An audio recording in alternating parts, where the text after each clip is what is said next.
Oi, gente, meu nome é Mariana e hoje eu vou falar sobre um assunto que tá rolando aí nas redes sociais. Como sempre acontece, né? Acho que se eu fizesse um vídeo pra falar sobre esse assunto, todas as vezes que esse assunto bomba no Twitter, no Instagram e tal, acho que todo mês teria um vídeo desse tipo aqui. O assunto da vez é o preço do livro. Agora em janeiro foram anunciados 2 livros que são super caros. O primeiro deles é um livro sobre o qual eu já falei aqui essa semana, que é o lançamento de Quarta Asa, da Rebeca Yarros, pela editora Planeta, pela singela bagatela de R$ 180, a edição especial limitada em capa dura e com pintura trilateral, e a versão em brochura por R$ 99.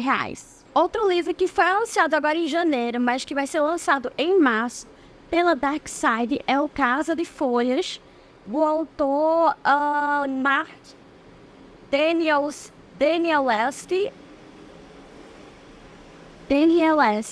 Acho que é isso.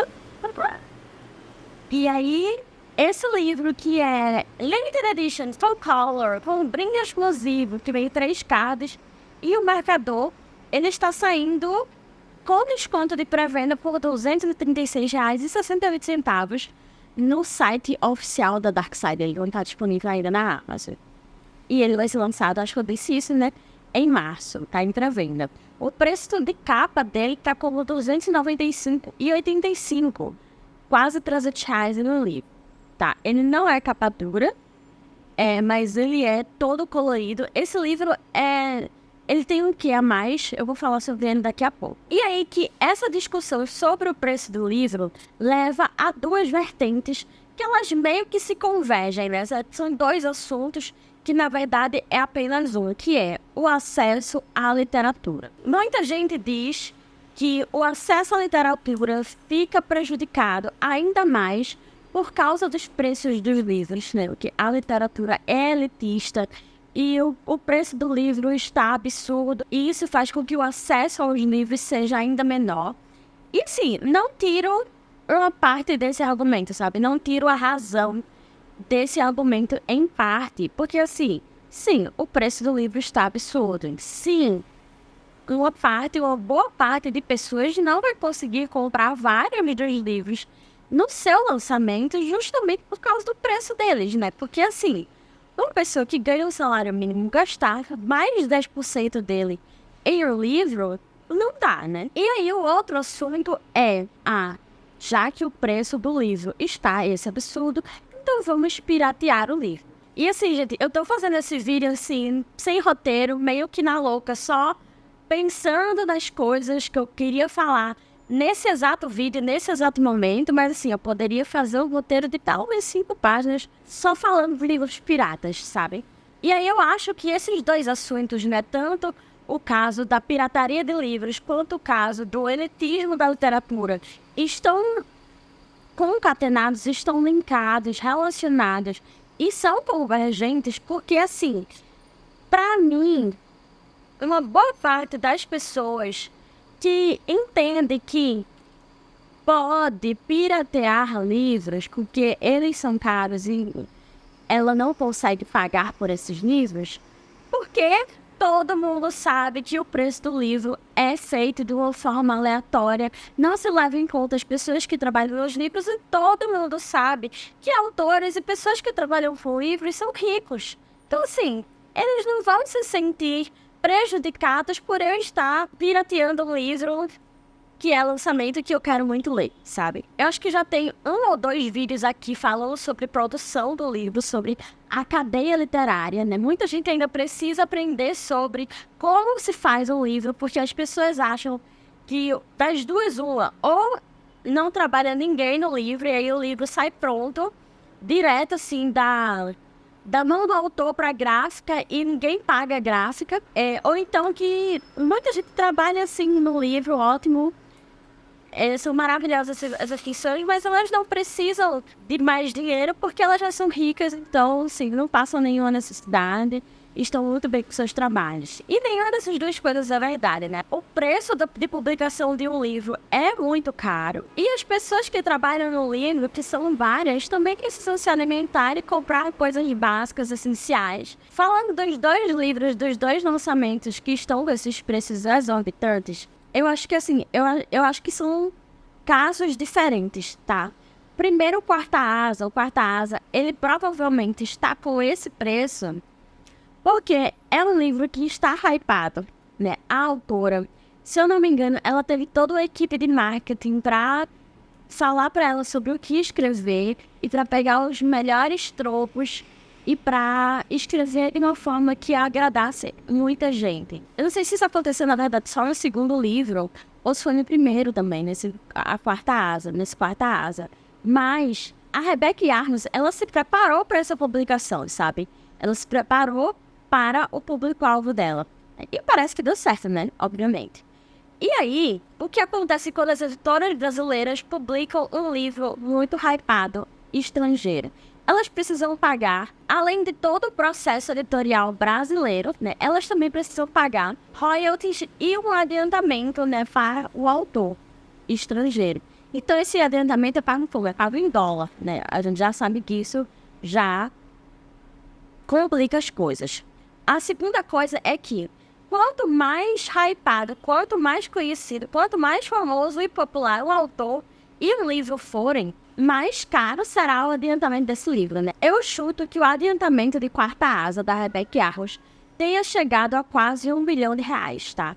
E isso é outra coisa que as pessoas precisam entender, que ter uma editora, né, comprar livros, é um negócio de risco, né? Porque a gente ainda não tem uma fórmula de quais livros vão vender. A gente não tem uma fórmula de quais livros serão um sucesso. A gente tem apostas, né? A gente estuda o mercado editorial, a gente aposta em livros que já deram certo em outros países, no caso de livros estrangeiros, né? A gente aposta em livros que já estão hypados, justamente porque a gente acredita que livros hypados lá fora vão hypar aqui também, né? Porque tem todo o burburinho, pessoas que leem inglês comentam sobre esses livros, leem antes e comentam sobre eles. Mas assim, isso é só um comentário, tá? Porque as editoras sabem disso, né? As editoras sabem que estão em um negócio arriscado e elas estão aí por conta e risco. Se elas querem fazer essa aposta, né, se elas estão dentro desse negócio arriscado, o problema delas, né? O outro livro, né, que também está bem mais caro, R$236 em pré-venda, é o Casa de Folhas, que inclusive é um livro mais antigo, ele não foi lançado agora, ele não é hypado, ele não tem um super lançamento. Porém, a diferença dele é que ele é um livro diferenciado. Ele não é um livro com uma diagramação padrão, ele não é um livro com um texto padrão. O próprio texto faz parte da narrativa, a própria diagramação faz parte da narrativa. Então a gente tem páginas muito diferenciadas e ele é muito colorido. Ele tem textos que, tipo, numa página, ele não ocupa uma página inteira com margens. Ele ocupa os cantos da página, ele só tem uma linha. Ele tem cores diferentes em cada página. Então, ele realmente é um livro diferenciado. Ao contrário de Quarta Asa, eu não acho que Casa de Folhas tenha tido um adiantamento muito alto, né? Eu não acho que tenha chegado aí aos 7 dígitos quase, como Quarta Asa provavelmente chegou.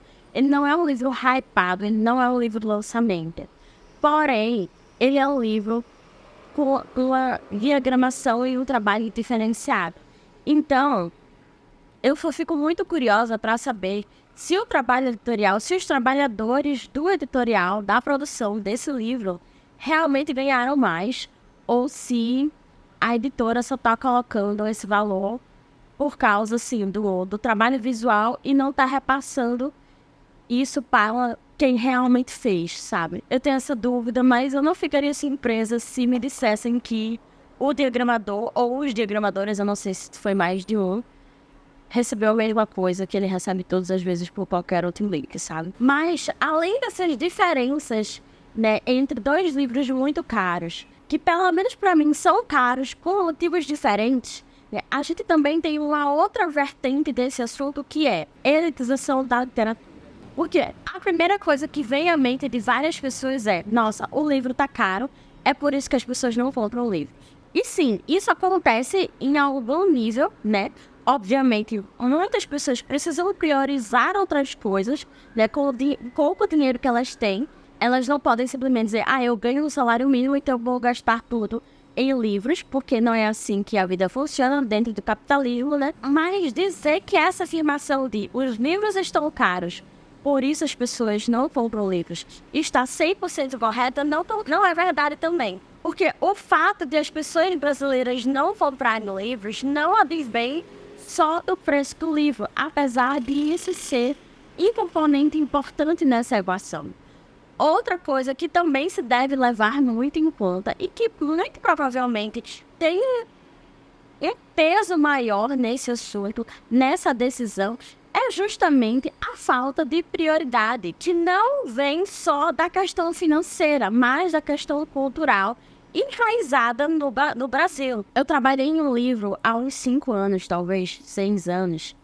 Era um livro técnico, era um livro de pós-graduação, não vou lembrar o nome agora, né? Mas eu preparei esse livro, que era sobre a história da educação no Brasil. Esse livro relatava que, com a chegada dos portugueses aqui no Brasil, né, com a descoberta do Brasil em 1500, depois de alguns anos vieram, né, os primeiros padres, as primeiras... Eu esqueci a palavra específica, jesuítas, né? Os primeiros jesuítas chegaram aqui no Brasil para catequizar os índios, né? Isso marca o começo da história da educação formal, como a gente conhece, que é dita, entre aspas, muitas aspas aqui, tá, gente? Civilizada aqui no Brasil. Obviamente que esse livro e essa parte da história não está levando em conta nada do que os indígenas já sabiam, né, antes dos portugueses chegarem, mas continuem comigo nesse raciocínio que eu estou fazendo. E o José de Anchieta veio aqui especificamente para catequizar os indígenas, né, para ensinar a eles o catolicismo. É engraçado que a educação dita civilizada basicamente tenta apagar toda uma história, né, do que veio antes dela, mas enfim. Essa catequização de indígenas meio que é a primeira educação do Brasil, né? E com isso, a gente consegue ver como realmente, como começou e como progrediu a educação no Brasil. A educação no Brasil começou para as pessoas ditas mais fracas obedecerem às pessoas mais fortes, tá? Então, a catequização é um tipo de obediência. Então, os jesuítas vieram para cá para catequizar os indígenas de forma com que eles obedecessem, né, os preceitos católicos e as coisas que os portugueses achavam que eram certas. E principalmente mais para frente, talvez século XVIII, século XIX já, não lembro exatamente, quando a família real veio para cá, para o Brasil, né, quando os nobres começaram a vir para o Brasil, aí a situação fica ainda pior para essa coisa da educação, porque se antes a educação aqui no Brasil servia para que indígenas obedecessem aos preceitos católicos e portugueses, quando os nobres vêm ao Brasil, a educação serve para educar eles, né, para continuar a educação que eles tinham em Portugal. Né? Então, é uma continuidade da educação portuguesa que a gente tem aqui no Brasil. E essa educação era dada apenas para os mais ricos. A população escravizada, que era formada principalmente de indígenas e pessoas negras, elas não tinham acesso à educação.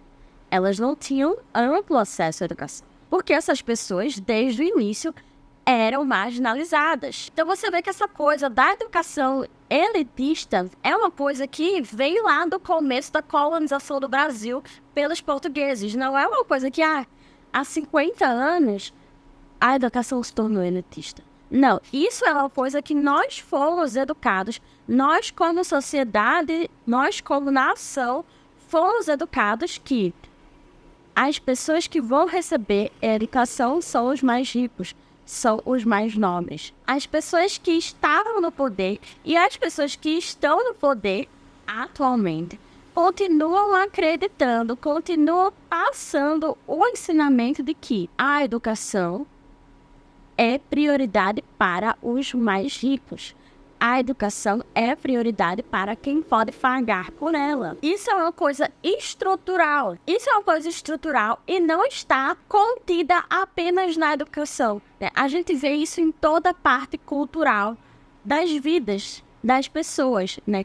O pobre não tem acesso à arte, o pobre não tem acesso à cultura. Não é uma coisa de agora, porque inclusive lá atrás, nos séculos 17, 18, acho que 18 e 19, na verdade, os teatros não foram feitos para que pessoas de baixa renda circulassem nele, né? Circulassem e assistissem. As pessoas pobres sempre estiveram em uma posição de servidão, antes como pessoas escravizadas, depois como pessoas escravizadas, porém com a lei dizendo que elas não eram escravas. E com esse capitalismo selvagem de agora, isso só piora. Porque se antes a gente tinha uma situação de os pobres não têm acesso à cultura porque eles não têm dinheiro e porque eles não têm permissão de seus donos e depois de seus patrões para terem algum tipo de lazer, algum tipo de educação cultural, hoje a gente vê a mesma coisa acontecendo no sentido de que uma pessoa acorda às 5 da manhã,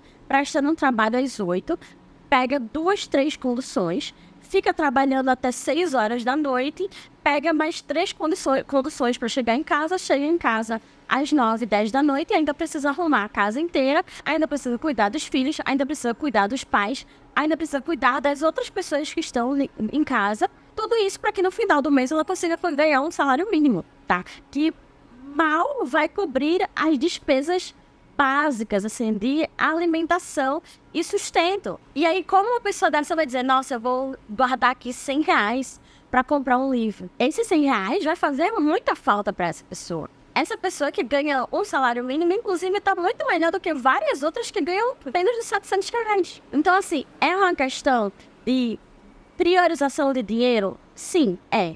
Mas também é muito mais uma questão estrutural, cultural, que a gente vê acontecendo há vários e vários séculos. É por isso que políticas públicas de incentivo à leitura e a outros tipos de atividades culturais são tão importantes. Porque uma pessoa não compra um livro é um problema de acesso à leitura, sim. Mas é também uma pequena parte de um problema muito maior que envolve a falta de tempo diante de um cenário de capitalismo selvagem que você precisa trabalhar de sol a sol para conseguir sobreviver. Então, quando a gente diz que nós precisamos de políticas públicas de incentivo à leitura, a gente também está dizendo que nós precisamos de políticas públicas para que as pessoas tenham um tempo hábil para poder apenas se sentar e ler, se sentar e curtir, se sentar e aproveitar alguma atividade cultural. Então, assim, em resumo, acho que eu já falei demais.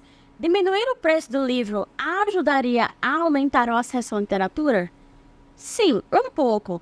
Mas o que seria realmente efetivo para que o acesso à leitura fosse mais universal? Não é uma questão apenas de ter dinheiro para comprar o livro, né? Inclusive porque esse problema também está na falta de tempo para usufruir de atividades culturais. Falta de tempo e de estrutura e de opções culturais para que as pessoas possam viver e não apenas sobreviver. Eu espero que esse vídeo tenha feito algum sentido. Deixa aqui nos comentários a sua opinião, o que você acha sobre esse assunto, como você acha que seria uma opção para melhorar essa nossa falta de estrutura cultural. E é isso. Muito obrigada pela sua companhia. Até a próxima. Tchau.